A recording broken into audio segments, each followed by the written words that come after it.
joining me. I want to show you how to make caramel apples. And I know this is kind of a traditional thing to make in the fall, and there's a lot of recipes out there. But what I want to show you, I know that I, as a cake decorator, really watch the pennies when it comes to waste. The thing I don't like about the caramel apple recipes is there's always something left in the bottom of the pan, and especially if you've made it homemade, then it sometimes can tend to crystallize a little bit if you reheat it and reheat it and reheat it, and that's not a good look. So there's kind of a fine line between reheating the waste and not having the waste in the first place. So what I'm going to show you is kind of a homemade way to do those little discs that you can buy in the grocery store that are just wrapped around the apple. So you're going to have a first time nice clean look to your caramel apple, and then you're also not going to have any waste, and it's also convenient. You can store them, and it's like quick to make when you just kind of want to have the kids do it easy, and it's not like a chance of burning them on doing it. So what we're going to do is start with my caramel apple recipe. This is a really easy one to do. I'm just going to make a half recipe here, which you can opt to do always, just for space limitations here, but I'm going to post the recipe in full on the SweetWise website. So just go to recipes and go down to caramel apple wraps, and you're going to find a great recipe. So here, again, I'm making the half recipe. Here I have a 1/4 cup of butter, and I just went ahead and melted it in my pan. And I'm just going to put on low heat. What I'm going to do here is add 1 cup of packed brown sugar, light brown sugar. Again, in the full recipe, you're going to find that doubled. I'm going to put a teaspoon of salt. Sorry, that was a half teaspoon, 1 teaspoon for the full recipe. And what I'm going to do real quick is just kind of stir up the butter and brown sugar. And then I'm going to add a 1/2 cup of corn syrup. This is just a clear corn syrup. And I'm just going to stir that together. These gas burners really do great, so they'll cook real fast. Just make sure you don't scorch your butter. And I'm just going to incorporate this. This is a heat-proof spatula. Make sure that you're not using a less expensive one that isn't heat-proof, because you'd hate to have some melted plastic in your caramel apples. That would be terrible. So I'm just going to stir this until the lumps come out. And then we're just going to keep working this until it's nice and bubbly. After it's completely dissolved and start to show a little bit more clarity, then I'm going to pour a 1/2 can of my sweetened condensed milk in. Again, for the full recipe, you would take a full can, but I'm just doing a half recipe here. So we're just going to let this cook a few minutes on a low flame, and we're going to get light bubbling in there, nothing rolling, boiling. You want to be safe with this. And then once we have some clarity, some dissolved sugar in our caramel here, we're going to add that sweetened condensed milk. Okay, so now we've got some nice clarity here, some nice consistent temperature. And what I'm going to do is go ahead and add my 1/2 can of sweetened condensed milk. Just get all that goodness in there. And then I'm going to use my candy thermometer. I have an infrared thermometer here that I like to use, but the candy thermometer works great as well. And once this comes back up to a boil, I'm going to check the temperature. And I want to go to 248 degrees Fahrenheit.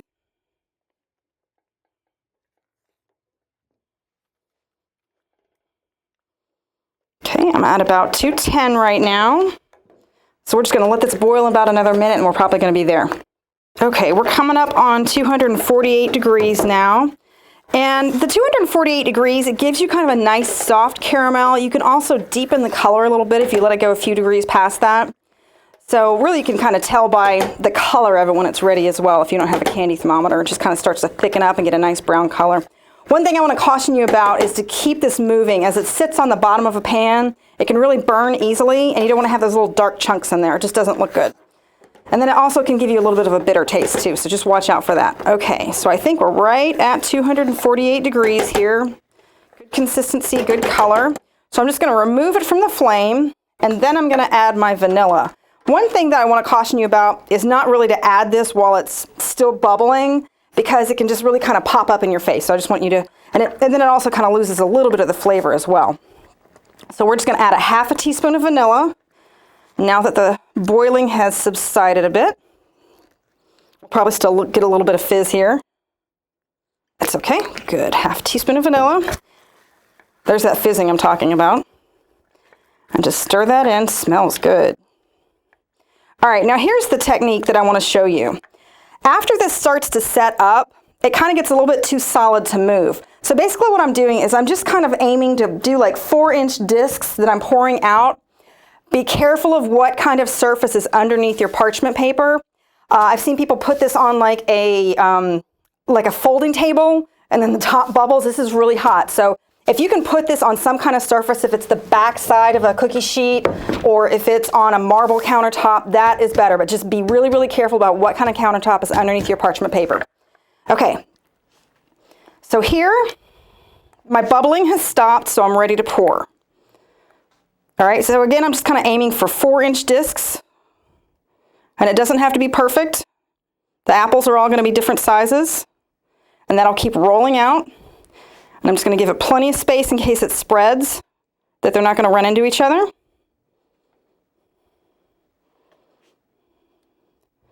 I'm just going to go ahead and pour all of these out one by one and let them cool. It'll take about an hour for them to kind of set up and get to a really good temperature where you can wrap them around the apple like I'm going to show you.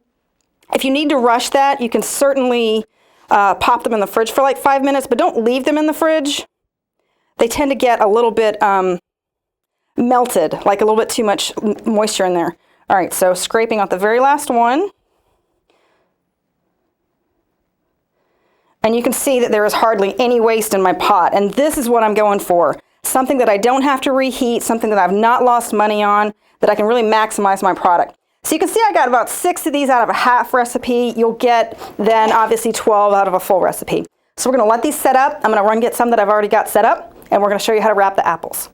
Okay, so I've got the discs that I already have prepared, and let me just go backwards because this is the way that you can prepare them ahead of time and store them if you would like to without them getting hard. Now, if you're going to be storing these for more than a couple of minutes or a half a day or whatever, I would top this with another piece of parchment paper. But basically what I did here was stack these. And all I did to get that parchment paper the size I wanted was I took a 7-inch cake pan, traced around and cut out circles so that I could stack them easily for later. So you just kind of peel these off. These I popped in the fridge for about 5 minutes so that they're ready to go. You can see how easy they come off that parchment paper. So all I'm going to do is wrap the apple with this. Now, let me caution you with this. Apples are waxed, okay? It helps protect them, it helps extend their life, helps them stay really pretty.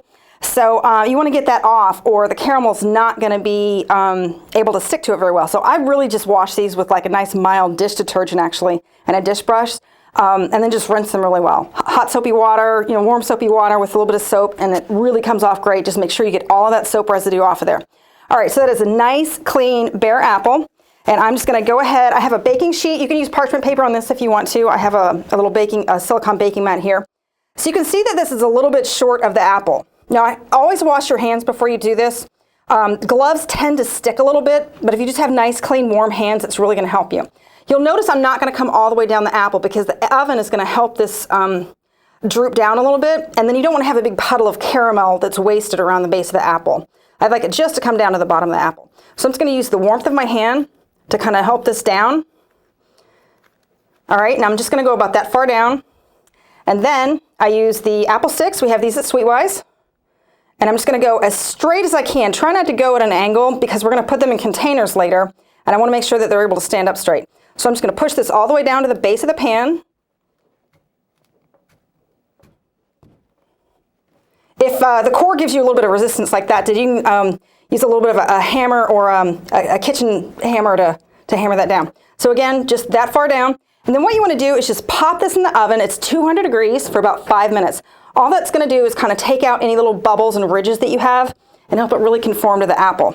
Here's an apple that I did ahead of time. Let me just show you the container. We sell these at SweetWise also. You can buy a 12-pack, a 50-pack, whatever works for you. But basically what I did is I made room for the stick to come out. So I have a little stencil tool at home that I burned a hole in this.